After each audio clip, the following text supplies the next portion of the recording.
దాదాపుగా 6 సంవత్సరాలుగా సాగతించినటువంటి ఒక నోటిఫికేషన్ అనమాట.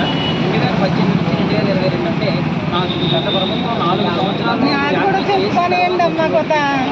ఆ నోటిఫికేషన్ తర్వాత దాదాపుగా 2 సంవత్సరాలు వచ్చింది. ఇది అయిపోయాక చెప్తున్నారు అలాగే అవుతుందండి.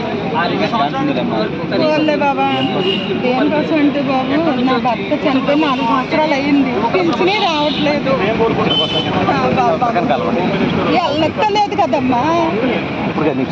అలాగే బాబు ఎందుకంటే యోగితే కూడా హోంమినిస్టర్ గారు కూడా ఆల్రెడీ అందుబాటులో పవన్ కళ్యాణ్ గారు ఉన్నారు కాబట్టి యోగితే సర్టిఫికేట్ అన్నారు కాబట్టి పవన్ కళ్యాణ్ గారు అయితే మా అభిప్రాయాన్ని అర్థం చేసుకొని మాకు కొంచెం న్యాయం చేస్తారనే నా నమ్మకంతో ఇక్కడ పవన్ కళ్యాణ్ గారు కలవడం